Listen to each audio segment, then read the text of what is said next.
What is up, everyone? I am Chris Knight. This is the Real Review 3000, and I need to fix my camera because, green screens, guess everybody's having problems with those today. Anyways, what is going on, guys?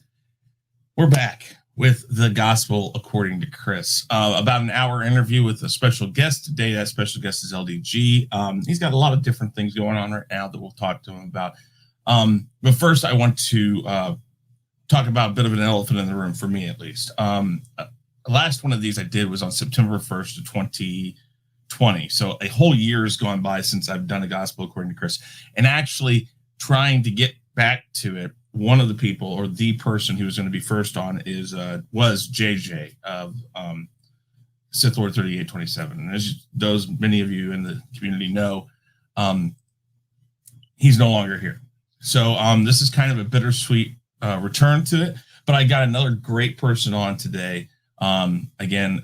Probably, I don't know how many people know this, but he is a great person in the community. He helps a lot of different people with computer issues, intros.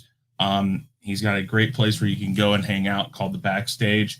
And he does a waiting room on his channel, all sorts of great stuff. Stuff we'll be talking to him today about.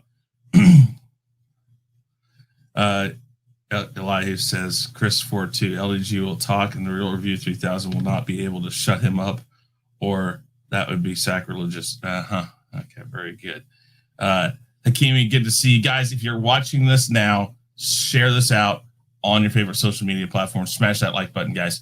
And right now, here he is, Mr. LDG. And holy crap, am I tripping on acid? What's going on? Did I just really hear that I was supposed to be, JJ was supposed to be your first one? When he kept on telling me, he's like, you gotta get back to it. I said, yeah, I know. I was like, I want to get it a good intro. We had been talking about the intro. By the way, people, if you don't know this, speaking of intros, the intros you just saw, short of a couple things that I changed today, but with his help, that intro was by Mr. LDG. So that's the type of stuff we're talking about. If you watch any of the Chaos Central shows, I believe we're also using it. I know you were fixing up Danny's for tonight. I don't know if he has it for tonight or not, but a lot of that stuff is because of this guy right here. But yes, JJ, I said, okay, fine. I'll start it up. But I want you to be the first guest. And he's like, oh, nobody wants to talk about me, or nobody wants to know what I know. And I'm like, dude, come on. Typical JJ stuff. But let's what's going on in Chris We Trust? Yes. Let's start out with just telling a little bit about what got you started into doing YouTube. I know you're a big computer tech guy, but what made you say, hey, I'm going to do YouTube? And how long have you been doing it? Because I think you and I have only probably talked maybe about 2 years or so. Mm-hmm. So, I assume you were doing it before then. And, just give us some background about you, LDG. I believe a little bit. I think we met about right after I stopped feeling new, right? So when you come to YouTube, you got that first, 3 months. For me, it was 3 months. For some reason, it was like every 3 months. I always wanted to see where I was going. But the first 3 months, that's like complete newbie. And I think I met you pretty close after that. What got me to YouTube, basically, it's a platform. It's a platform you can use. It's not the best. It's definitely shooting to be the worst every day, but it is the platform that's on top right now, right? I did computers since 95 and opened up a business where I did residential work. So kind of yellow pages, whatnot. And I would do fixing computers for, general people. And long story short, I've done different jobs, tech support here, tech support there. But I always had my, which was back then called LDG Pixels. And then I started picking up some small clients, small businesses, medium businesses, and it lifted off. I was able to support myself and everything. and I found my niche. My niche is computers. My first book I read was Cat in the Hat. Second was C++. Oh, well, light reading, right? Yeah, totally. Which was funny because I can't read. I can't read worth a shit. You really? I hate reading. Well, I hate reading. Yeah. That's not anymore. I used to. Okay. Used to hate it. I got you. But yeah, I got into computers real good. And then I was like, you know what? Got to get in social media. Internet's ready for me. Okay. I was mainly in like deep websites, deep, bulletin boards and whatnot. Different communities. It's not YouTube, but I didn't want to spread the word. I want to be able to go public. It's time. I see a moment right now where we're at a crossroads, and whether or not our freedoms and our programs and our lives are affected by the internet. And right now, it's scaring the living heck out of me. So I'm here. I got my Project Prometheus, if you haven't heard. And that's the reason why I have my channel. I want to grow the community, to grow to the point where we can spread the word about having a true public forum. Not Twitter, not the stuff we use today. A real public forum. One that's made the right way, that can't be blocked, that can't be stopped, and gives you, the user, full control over your digital footprint. Wow. Went on that one. Oh, you're fine. You're fine. Check the private chat real quick. I sent you something back there. Oh, yeah. Okay. Sorry about that. Yeah, there's a StreamYard issue. Okay. Well, that doesn't surprise me. No, it doesn't. All right. So you got into YouTube, and mostly what you do is what I would call forum. Like a forum where you have various people coming in and out. The waiting room is very much that. I know you have another one where you have basically the reruns of your past streams, correct? Oh, my latest project is LDG TV. That's right. Creating a new idea where you can go to your live stream, and basically all my past live streams are just playing back to back. Yeah. But it's a live stream. You got the chat, and you nothing to watch. Check to see what's going on. Get to see retro LDG back in the day, and have some fun. Okay. Get some more exposure.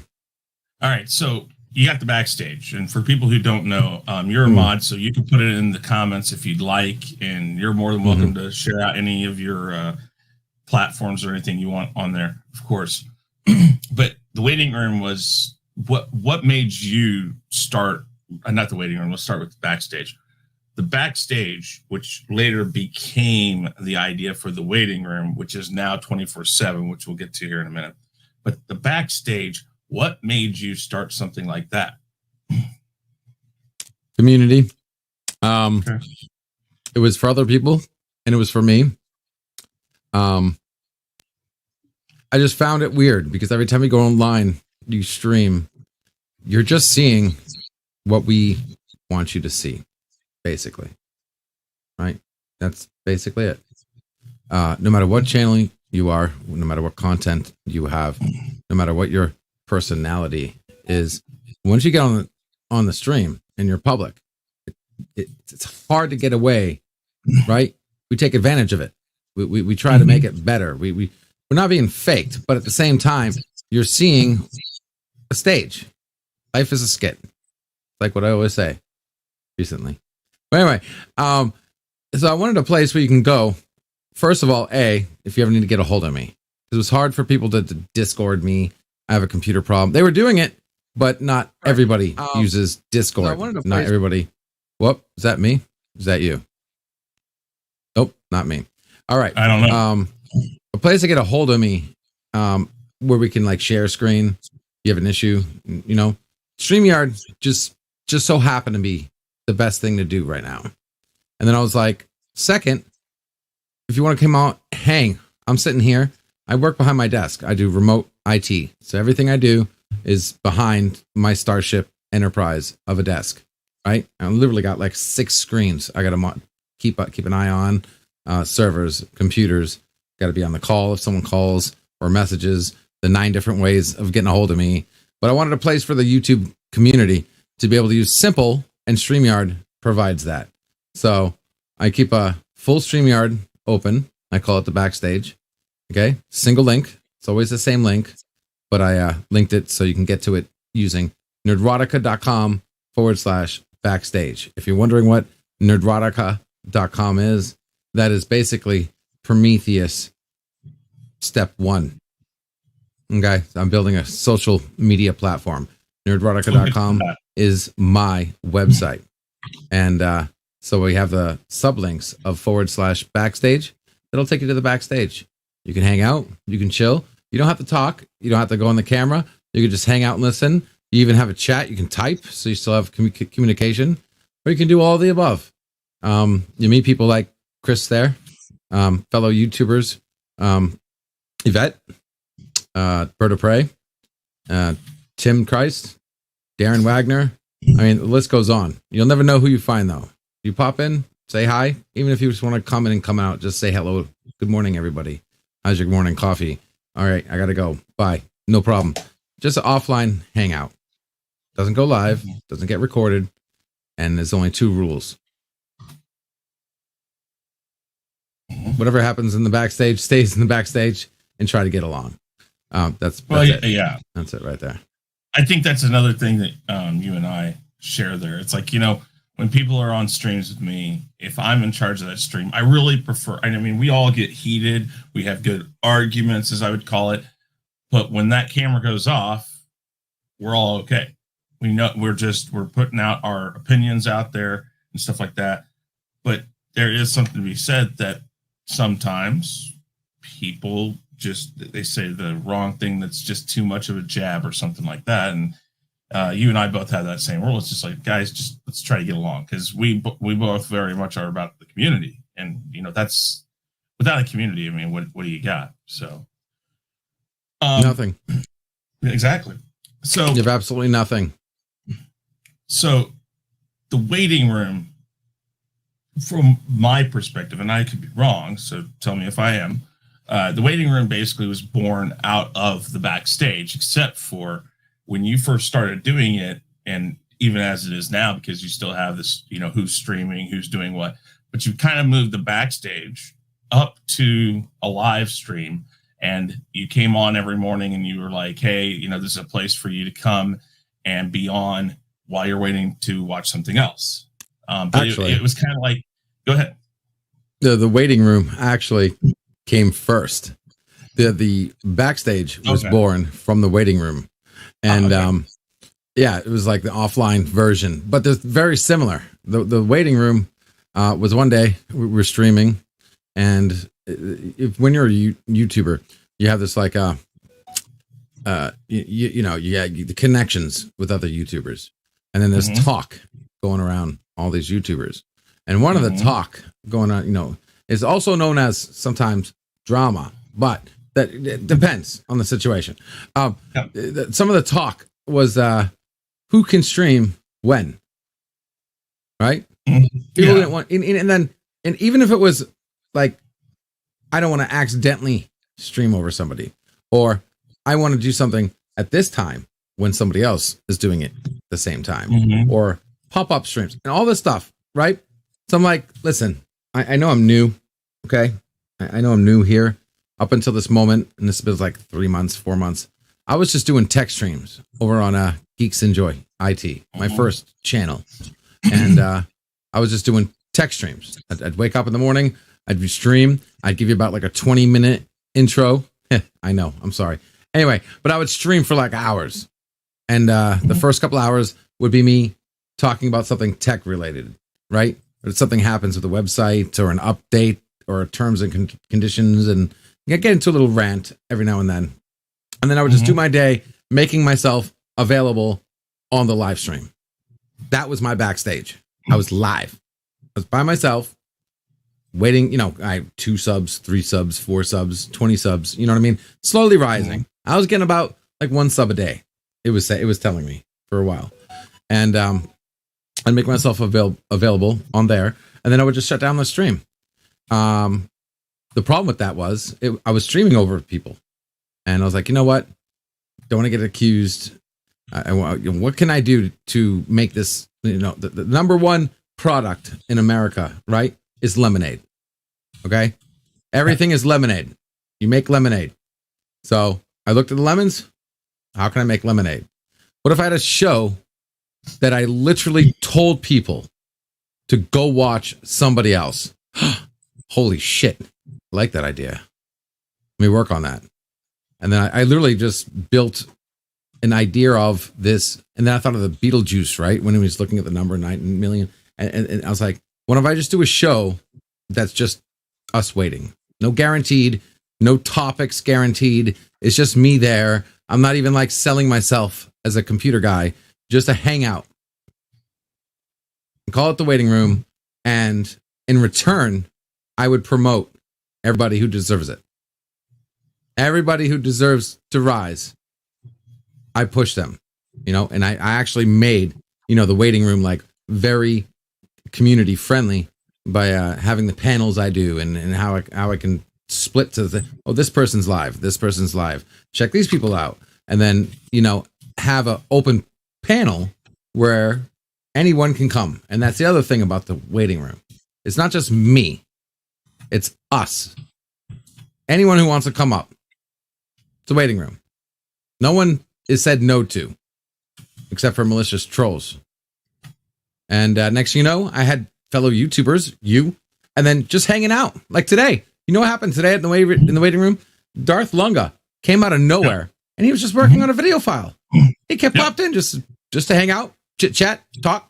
Oh, what's going on? Cool. Maybe we stumble across a topic that gets heated. Not heated, but you talk about it, hot, and whatever. We're just hanging out, being ourselves. And then I was like, okay, what if we could do this offline? And one of the things that hurt is like recently I had some really bad things happen, and I locked myself in the backstage. I just didn't stream for months, and I'm glad I had it, because if it wasn't for the backstage, things could have got ugly. But people were there. People were there to support me, and it was a place to hang offline, be yourselves. There is no show. There is no algorithm. You can say what you want, be what you want, and have some fun. Right? That's the backstage, and that's how that was created from the waiting room. Okay. Very good. All right. So you're just starting this 24/7 venture. Now, I'll admit it. I'm one of the people who think that's just what the hell ever. I mean, it doesn't seem like it's going to be anything necessarily great, but that's an opinion. And again, you are full on committed to this 24/7. You got 2 different channels. You're doing it, whether or not you're actually in there or not. I'm not sure exactly how that works. Maybe you can explain it. But you got something going during all times. So why don't you talk about that first, or not first, but why don't you talk about that next? Is that this 24/7 concept for your YouTube channel? Okay, so one was, is it possible? And then obviously you look out there are people doing 24-hour streams all the time on YouTube. You just got to find them. Okay, I'm not the first person, but I did have to make sure that I had everything right. So I had to do like about 3 tests. By the 3rd time, we're pretty much good. We haven't had any issues. I can stream nonstop. And I'm like, okay, how can I use this?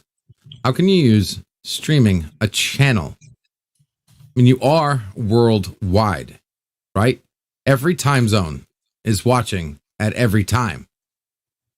So what does it not make sense to say, if I can do a stream that's 24/7, it's got to do something. You know what I mean? And I was like, okay, so how do I work that into my channel? Obviously, I'm not going to do, it's funny. What kind of jogged my mind on this was this insane thought. Oh, that people have to do 92-hour streams. We know who you're talking about. One person will do 24, then one person does 48, then that's 55, then 60, and 60. I'm like, guys, you're gonna kill yourself. Stop. I'm not doing that. Anyway, inside joke there. So I was like, how can you get 24 hours? Well, wait a second. You got a group of people that want to watch a channel's past videos. Now you say you're not into this, Chris, and I don't know if you heard the main reasons. So this is the main reason. There are people out there that want to watch your content that don't, because of the YouTube system, to click on your old videos. Do you agree? I They're mean, too lazy. Okay. Unless they want to look at that video. Yeah, unless they're looking for a video and your old video comes up, nobody just perouses. Now, some people do, but a lot of people don't. There are some people they that don't. They don't have time. There's some It's people overwhelming. That are just as content to watch. Yep. Whatever's What's going on? What's new? What's live? Right? Yeah. Exactly. Okay. New content. They'll click the new content 10 times more than they'll ever click old content. So I'm like, wait a second. What if I take my old content and make it available? If you build it, they will come. Right? So 24/7 rerun channel. It worked for Nick at Night. It worked for Boomerang. Okay. It worked for TV Land. Why can't it work for YouTube? Kind of bring back the TV feeling. You know what I mean? To online streaming. And then, you got the monetization questions, but not really. Okay. It's like I say about piracy. If you weren't going to see the movie anyway, then you can't be added to the list of money of lost revenue. You know what I mean? If you weren't going to watch the video anyway, then getting you to watch it is a plus. You know what I mean? Or giving it to you so you can watch, not forcing you, but and people will be like, oh snap, there's nothing on LDG TV. Let me check, see what's on right now. Click that. Maybe it's a good episode. Maybe it's not. Maybe it's boring. Come back later. Maybe you hit a gemstone, like when I fell off my chair, or I did a 9-hour hot sauce challenge, or totally. I mean, we had some good times. Okay. And I'm going to work on it.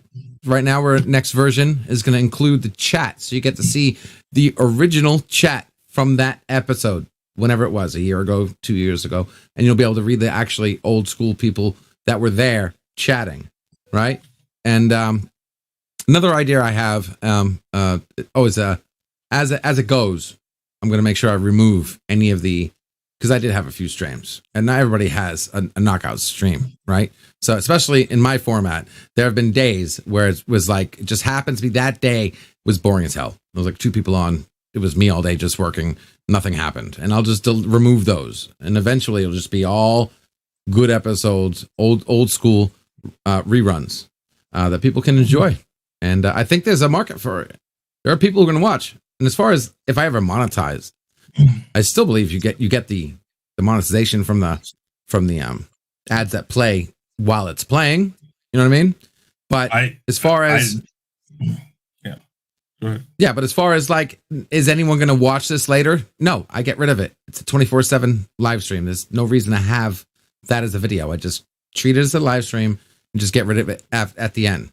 You know what I mean? And all the people who would have found your site by typing something and having one of your old videos, you still get that.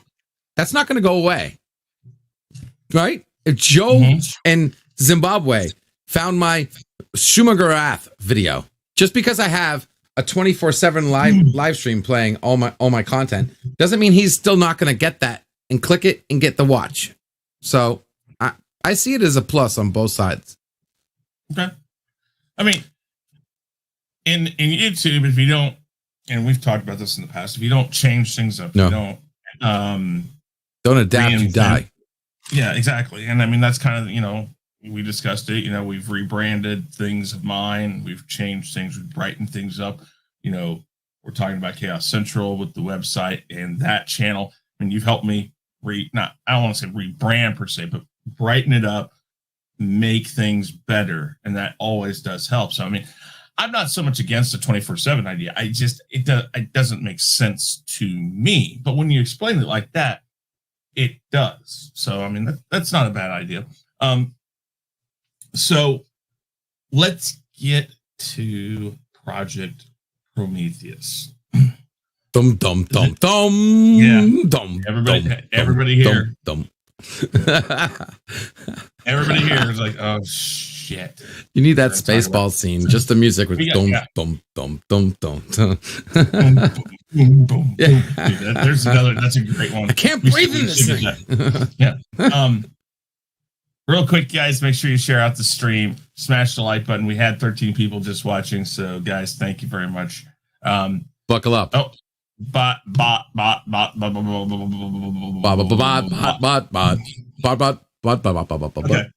So, hey, Deej, Project Blue Book. That's great.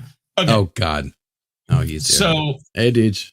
Project Prometheus is your grand plan on how to, as you've said, pretty much short and sweet, free the net, restore it back to what it should have been, to make sure people can use the internet the way that they should be able to use it, like without a your restriction. Terms, your conditions.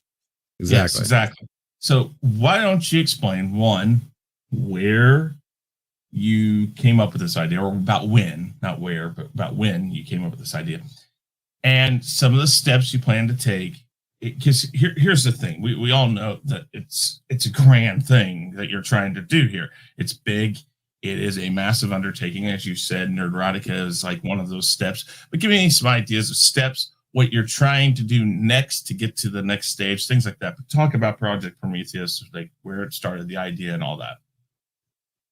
All right, so Project Prometheus started when I was 15, and I passed my first computer science class, programming class, and got into programming first. That was like my first entry into computers. That's how I knew I had a thing for computers. Decided to try it. It sounds interesting. Aced it. At 15. At that time, I was making programs. I was like hardcore computer nerd all the way. I fell in love with computers. I started thinking about possibilities, anything anybody in their general field would start thinking about, right? If you're a scientist or a rocket scientist, you think about, how far can you go? Where's the future of this profession? And I asked myself, where's the future of the computers? And I almost shit my pants. It's scary. It's very scary. People take computers for granted every day. There are people who should not even be using computers until they learn, obviously. Computers are technology in general is going to change the world. It is going to make or break us. And the first thing I thought of was, how is the user going to be protected? It's the first thing you learn in computers, because everything is making a program for the user, right? Started thinking about the internet and people interconnecting, information. I mean, this whole information, and there's a reason why they called it back then the information highway, super highway, whatever, right? Because that's exactly what the internet is. And I was like, I'm kind of scared, because you can just read. If you know what you're doing, you can crack almost anything, right? Programs are not safe. Yeah.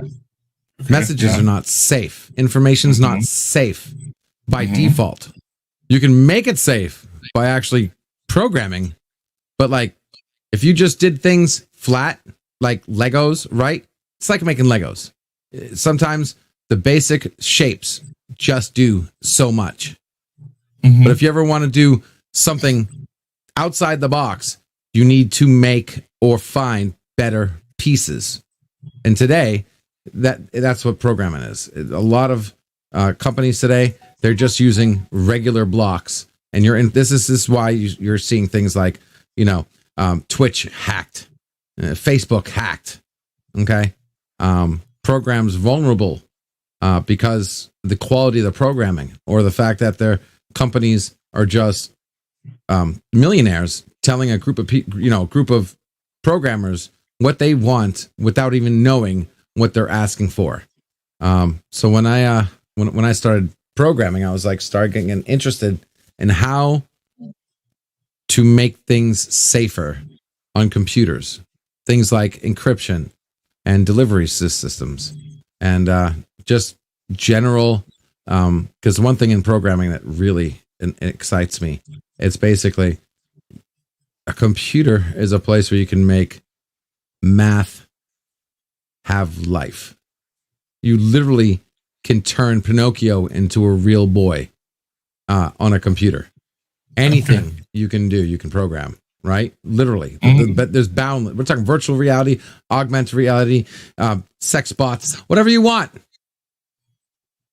But it's got to be done safe. I'm sorry, I'm tangenting right now. Yeah, but that's why I started thinking and doing things like how to send a message with knowing that everybody's listening to the message, and get that message from me, from point A to point B, without being intercepted. Things like that. How to compress data files to extremely small fractions, thus making it impossible to read and quick to by other people, easy to give to other people and have access to. And that's basically the birth of Project Prometheus. Prometheus, the long version. A lot of people ever since then. Yeah, there's so many things, because then we had instant messaging, right? We need a Prometheus for that. Your messages today are completely not secure. Websites, accounts, bank accounts, and then the things hindering basic features we could have. Like today, and I say this, today, you should have an ambulance on your way to you before you have the heart attack. That's what it could be like right now, but that's the basis of Prometheus, and just seeing the internet evolve the way it did just made me want to push for it harder and harder and harder. And that's it. That's my goal. Because if we don't do this, Australia is just the beginning. Okay. So what step would you say you're on? You said you got Nerdrotica up.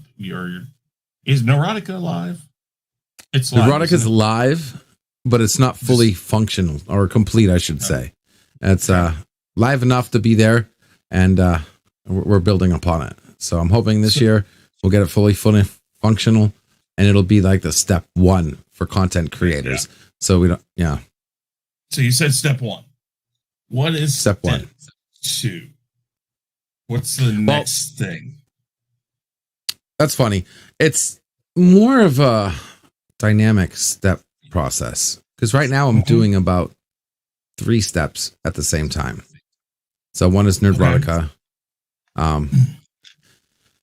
2 is building my own financial backing so I can start pumping money into Prometheus myself. And step 3 is actually promoting it and spreading the word. And that's what I'm doing on YouTube and currently with my local business. Yes. Because a public forum won't survive without the people. Like, even if I had, the money and I could snap my fingers and Prometheus would be out tomorrow, it'd be pointless if nobody wanted it. As a matter of fact, that's its weakness and strength. Is a true public forum is only as strong as its users using it, right? The only way to even if the government came to you and said, shut this down, there's only 2 ways of shutting down Prometheus if done right. Stop everybody from using it, or shut off the entire internet. It's nothing to block, nothing to stop. Good luck. Freedom of speech for everybody. Yeah. And more. All right. Okay, so we're almost at the 40-minute mark. We're gonna go 20 minutes. I'm fine. More That's not that much. Sorry. No, you're fine. No, that's what this show's about. For those of you who are watching, by all means, some of you are already on the Wheel of Names. I'll get to the Wheel of Names here in a little bit. But if you'd like to be on the show, this is exactly what it's about. I'm going to ask you questions about what you do, things you're interested in. And I want to hear what you got to say. This is a point for people who may not know who you are to get to know you. And those people who do know you, maybe they'll hear something they don't know. And that's what it's about. So you're more than, nothing's wrong with talking. So let's get to some more lighthearted stuff, though, because that's all a lot of techno jargon and stuff. Nothing wrong with that. But let's go with the Matrix. Before number 4, you were very gung-ho about, it's like one of the best concepts. And I'm not saying necessarily that the Matrix 4 changes the original 3. There are some ways that I look at it, and I don't hate the movie, but I do look at it and I have to go back and watch all the things that people have said, that it's just basically one long giant troll movie where they're literally saying F you to Warner Brothers because you wanted it. We're going to give it to you, but we're going to put everything we possibly can in it to tell you F off. Oh, God. Now, Chris, you could have wound them up a little bit easier. We could have started at something simple, something I hate less, Endgame. Then we could have worked into WandaVision. Then we could have hit them with the shitstorm that freaking movie was. Okay? Let me tell you something, Internet. Hate speech does exist. I hate Matrix 4. Okay? Hate it. Horrible. They literally just made fun. I mean, when Scream does it, it's okay. Yeah. Right? They do it, it's fine.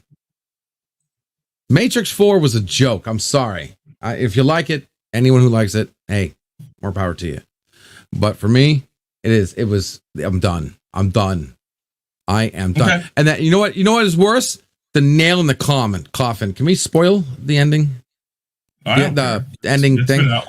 The end scene credits that oh my God. Catrix? Are you kidding me? You're kidding me. Right? But the first 3 were great. I loved the first 3. Okay, so in as short of a time as you can, give me an idea of what the first 3, what was it? Because, I watched the first 3 and I think they went downhill. I think 2 is like, and I think 3 was like, blah.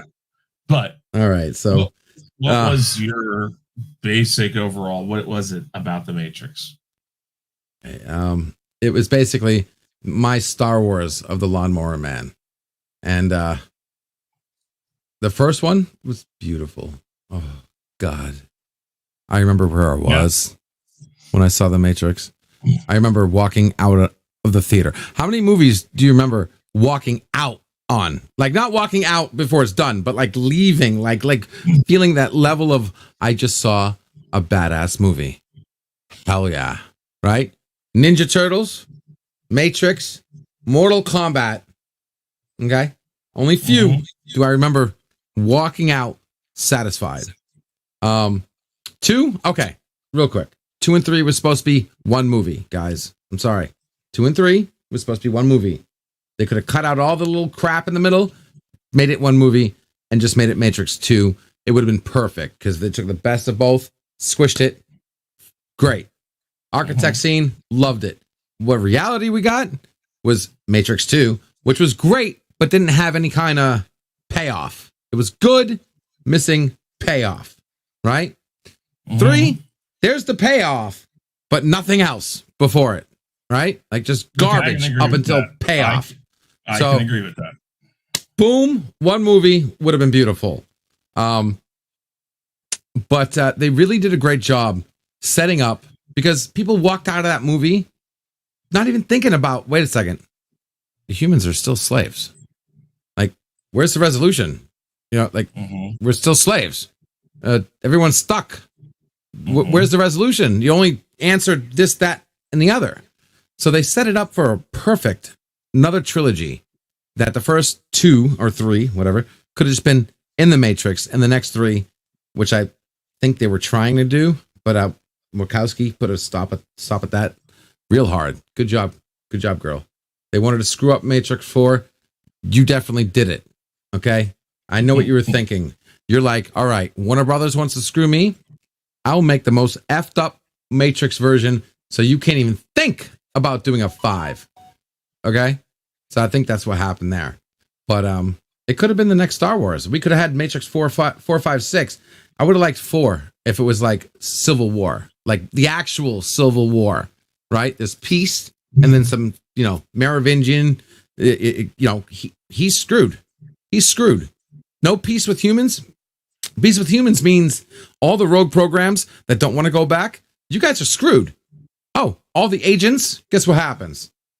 Peace with humans means you don't need agents. You no longer have a purpose. You're going to go get deleted? No, you're going to go to the Merovingian. You want to stay alive. So there creates this civil war conflict that can be built. But no, instead, of course, they made it internal to Machine World. And our good old Merovingian turns into a freaking homeless man. Fucking joke. Oh, my God. Sorry. Anywho. Yeah. Go ahead. But like I said, first 3 movies I did enjoy. As long as I keep in my mind that I put some mental glue between 2 and 3, I'm fine. You know what I mean? Try to see it as one movie. And I think that's kind of cool too, because now when you have like your DVD collection set, you can watch 2 and 3 back to back. And if you do that, if you have editing software, the payoff. If you have editing software, you just cut out the credits. You could do it. Pop them together. Totally. It's absolutely about that stuff. Okay, so less divisive. Yeah, your thoughts on Marvel. I mean, we all know Endgame. Wrong order. Wrong order. No, I'm not. No, I'm saying we all know that your Civil War, or not Civil War, but Infinity War, Endgame, your WandaVision thoughts. I mean, what is it though that is your deep-seated hatred for it? Because I understand for you MCU. Want them to follow. Yeah, they don't respect their own characters. They don't respect their own originality. Is there something to try be to rewrite said themselves? Is there something to be said though about trying to bridge a gap between people who know the lore through and through and people who may just be like, "Ooh, look, cool outfit. Let's see what the movie's about." I mean, there are some people out there who have no clue. So, but is there an issue with trying to, lack of a better term, dumb it down for people who just aren't into it as much, just to get them to come and see? You make my point. They're insulting the people who don't watch, the people who don't know. It's kind of like reverse psychology. The people who care, the people who know, the people who are fans of the original, right? They think they're being insulted. But in reality, it's the production companies insulting the newbies. Because now you got to take something that, what's the difference? Whether you know the story or don't know the story, that shouldn't change the content. Just because the only reason they don't know is because they didn't do comics. That's it. So you're saying they're idiots, that you have to change the story for them to watch? And the only reason they didn't watch is because they didn't collect comics? That's it? That doesn't mean you change anything. You don't reboot origin stories. Okay? I don't care if you continue the story. I want you to continue the story. But do not reboot origin stories.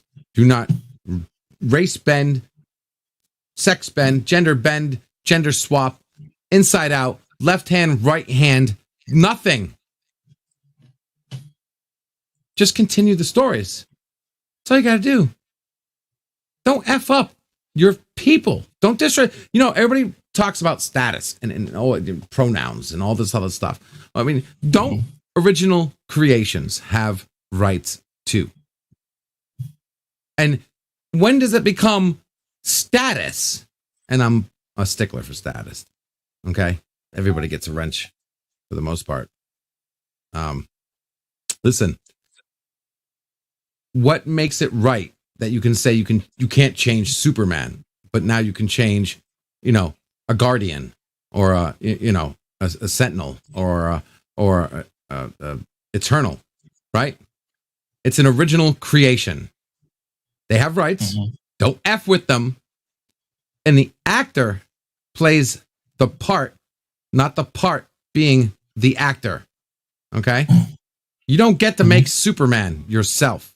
You're honored for playing Superman. Okay? Play the role. That's my problem with the MCU, because they just I'm a huge fan of Infinity Gauntlet. Huge fan of Wanda. And they're just messing it up. And as far as I'm concerned, they're if I have to say something is good for what it was, that's not good enough. That's like the lowest of the lowest of the lowest. And if you're $1 billion company, I want to see more better than it good for what it was. You know what I mean? And that's what got me on WandaVision, because up until episode 8, they set up for an awesome ending. Anybody who knows me, right? As much as I'm not liking the MCU, I was rooting for WandaVision all the way up to episode 8. Loving it. Every single one was great. They were doing a great job. And then they pulled the one rule you don't break in literature, and that is tell the audience that everything you saw up until now meant nothing or next to it. And that's what WandaVision did. Episode 8, and I just died inside. Same thing with Loki. They did the same thing with Loki, right? Everything was predetermined. Everything was predetermined. Yeah. All right. Let's go to something else that you love dearly, that has been, what's that? For lack of a better term, destroyed, torn down to its core, and remade it into something that most people and I wouldn't necessarily know that much about, but everybody pretty much tells me. Star Trek. No, like Discovery, yes. Picard, Lower Decks. What the hell is the new one that's on Paramount Plus or whatever the hell? The Discovery, Picard, and the new Star Wars Prodigy. They have a new Prodigy. That's it. Yeah. Yeah. Oh god, it's not even Star Trek. I mean, they're getting so lazy right now. They don't even care. I mean, forget about. You're talking about respect your core, and then with Star Trek, it's like I don't even know where they are. Star Trek Prodigy in the first few episodes is not even Star Trek. It's literally as plain as can see. It's not hard to see that it was just some template story that they just sprinkled a couple of Star Trek, things in there. Put a starship in there. Put Janeway at the end. Say the word Star Trek a couple times, and there, it's a Star Trek. Had nothing to do with Star Trek. No feel, zero whatsoever. Now I heard they changed that recently. The last episode felt very Star Trek. So we'll see where they go, because they can still change. Prodigy, I think it was episode 6. I think it was. It was the one that had to do with the holodeck. Yeah. Okay. And as a whole, I mean, Star Trek is it's another victim. There's no different than Doctor Who and Star Wars, Star Trek. What about They're all JJ going in the Trek? same direction. What about JJ Trek? The last real Trek for me was Enterprise. Anything after, okay, good for what it was. I liked Enterprise. Okay, yeah. They got canceled early too, right when they got good. Yeah, it did. Right when they got good. And I don't know if that was a product of the people, just the writers. It was corporate. That was corporate corruption from that one guy. I can't think of his name right now. He was on the way out, so he said "F you" to everything, and then gave everything to JJ or the 5-year contract. Well, and all this stuff. I don't hate the JJ trick, but the only plus side that makes the JJ trick work at all is that you can look at it, and because of Star Trek for what it is, and also the other good thing about Discovery, Picard, all this stuff is there's enough stuff within the universe you can just say, fine, that's its own thing over there. It's not a part of this, because there's been enough splits in time, enough different things have gone on throughout the time that the original Trek was on, the movies, the Next Generation, Voyager, not Deep Space Nine, Enterprise, all this stuff. There's enough things that had been split off that you could say, fine, it's not anything I'm concerned about because it doesn't have anything to do with my timeline. Some movies and some franchises are not as lucky. So yeah, I mean, but so you're a no-go with the JJ trick then, right? Or were there any it's fine that it exists. It can do what it wants. Star Trek has already branched out way past my giving it care anymore. Picard was a joke. Okay? The worst thing for me about the JJ trick was when he did the second one, and the whole time tried to convince people that wasn't gone. And then basically, I enjoyed that one, but I think it was lazy that they basically just flipped the script on two instead of it being Spock. Yes, I know, Kirk, but it's like good for what it was. For what it was good. I'm not gonna say it was shitty, but it was just good for what it was. Seriously, I enjoyed watching that. Yeah, even I literally cringed when I saw the role reversal. And kind of cringed at a few other parts, what they did. The whole Kirk with the, escaping the planet, and then they all saw the ship. Some other things as well. Kind of cringeful for certain Trek fans or certain types of Trek fans. Elihu says BB-8 is the new replacement for Rex, and that has LDG worried. Yeah, okay. Number one says Death of Star Trek was due to making it action-oriented instead of storyline-oriented. I can agree with that. The action was a compliment to the story. Turning it into Star Wars, basically. Trying to. But I'm seeing they officially did it with Prodigy. I mean, if you look at Prodigy, it just reeks Star Wars up until that last episode. Picard, they dropped the ball. I mean, you literally have Packlids writing those scripts. Okay, it was horrible. Discovery, I don't even. Pretty much the last brain cell I had that had any hope left in it for Star Trek died the second I found out what the burn was. And it was just a temper tantrum of a freaking can't think of his name right now. Species. Saru species. It was a particular child that lost his mother that screamed so loud he broke subspace. Really? I was done. I'm done. Good Trek is dead. Old Trek is cemented in the past. It's kind of like Star Wars with the what do you call that when Hans was frozen in carbonite. Yeah. Old Trek is frozen in carbonate. All right, carbonite. Sorry.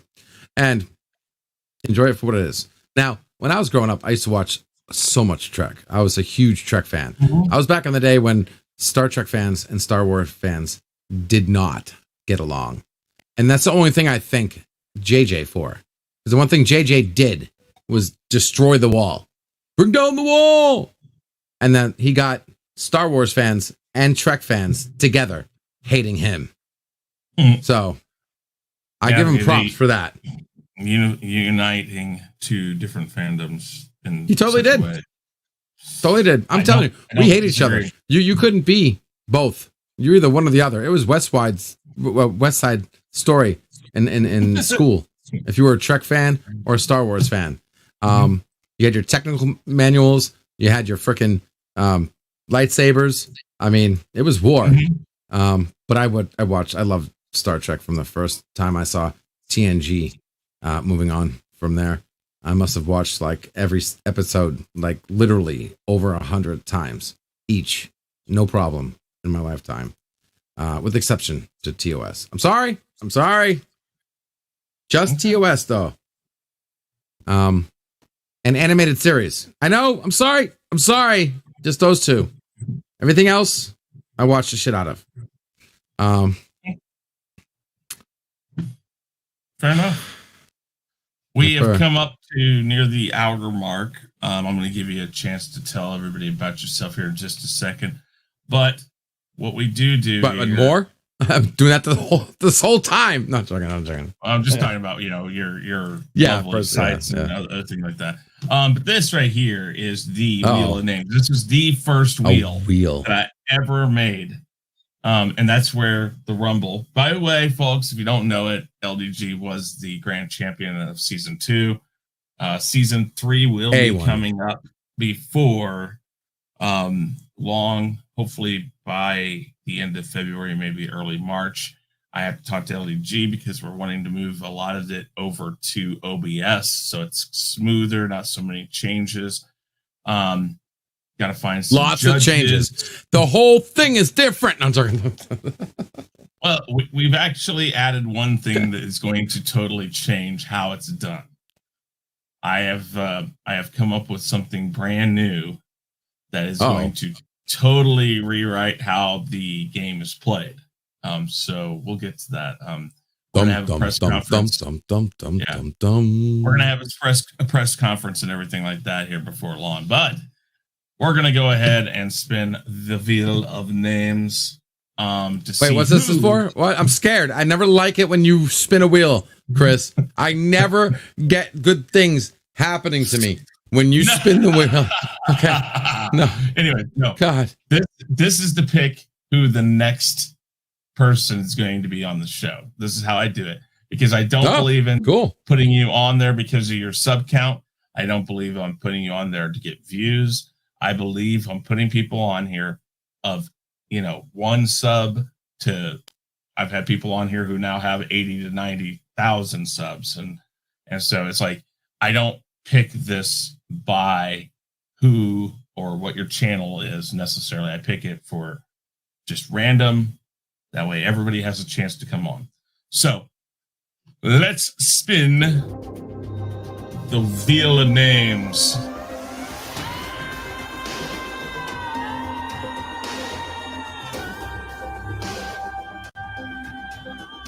Oh! Darius Munchausen. Yes. Wow.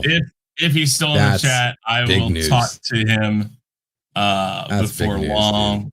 I'm gonna remove he's gonna have to talk about that tonight. He's streaming tonight. I know. I'm gonna come on there. Now, don't tell him. He's not here. Don't tell him. I want to make sure he's totally surprised because I'm gonna go on his Thank God you said that because I was already typing. No, don't anybody in this. Oh, he's already there he is. There he is. He's there. Is it? Oh, good stuff. So the way this works is Darius, I'll get with you on the DM or we'll talk tonight when I'm going to jump on your stream after the Chaos Central show. Chaotic Conversations on tonight. We'll get to that here in just a second. But I will jump on your show afterwards. We'll talk a little bit about that. And if you're able to do it, when you're able to do it, and we'll go with that. But yeah, so that should be interesting.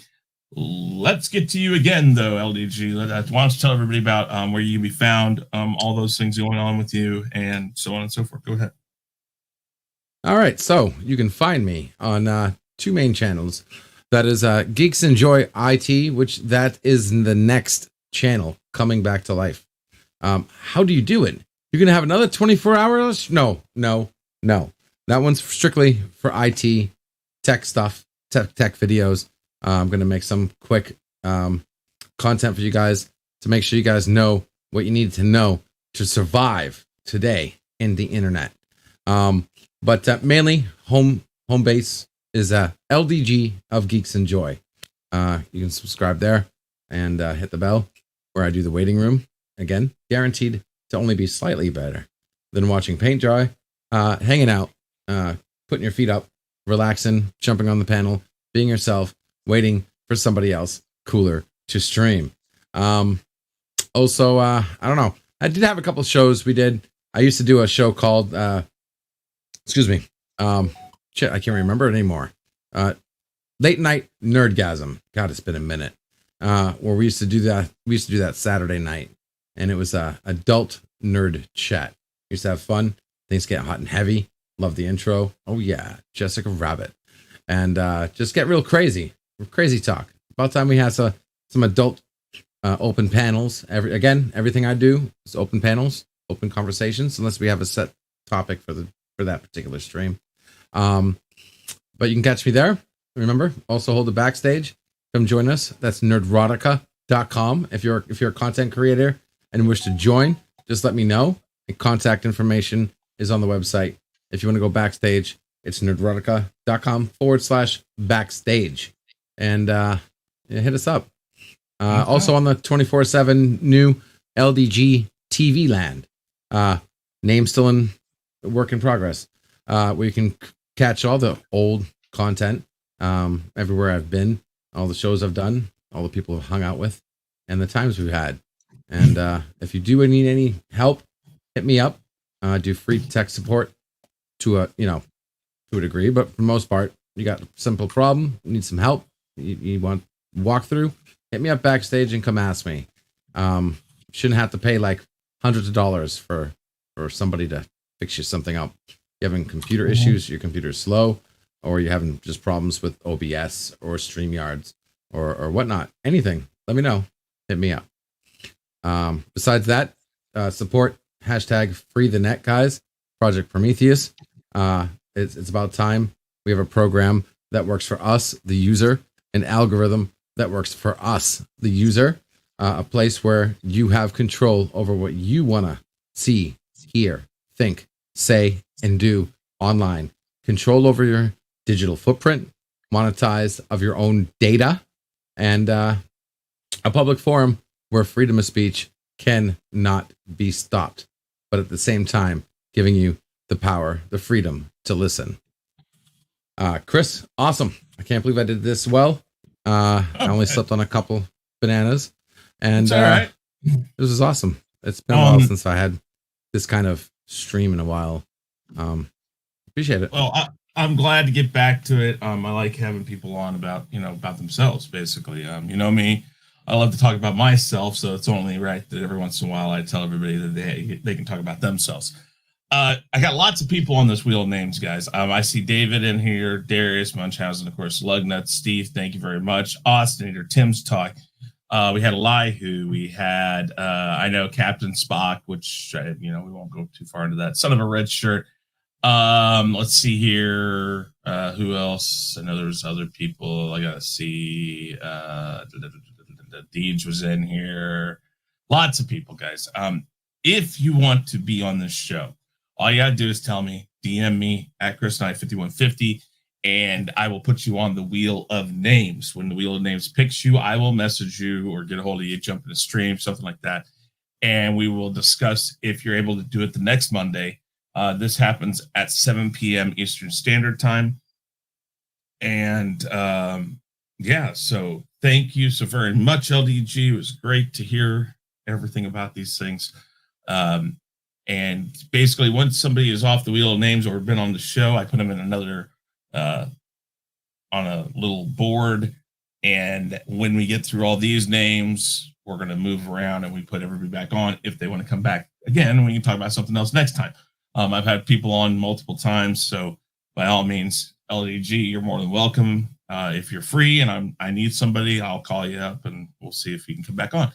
But awesome, guys, everybody, thank you so very much. LDG, thank you for the intro. Make sure you talk to LDG if you have any computer problems, intros, just generic help to how to help your channel grow, tags, descriptions. He helps with all sorts of stuff. He's a great guy to have in the community because there are many of us who might know about computers but don't know computers. Like, hey, I can look at that thing and it's going to take itself apart because it knows it doesn't have a chance. Yeah. So with that said, guys, everybody have a good day. LDG, again, thank you and good night. Please remember to like, subscribe, and never forget to ring that bell.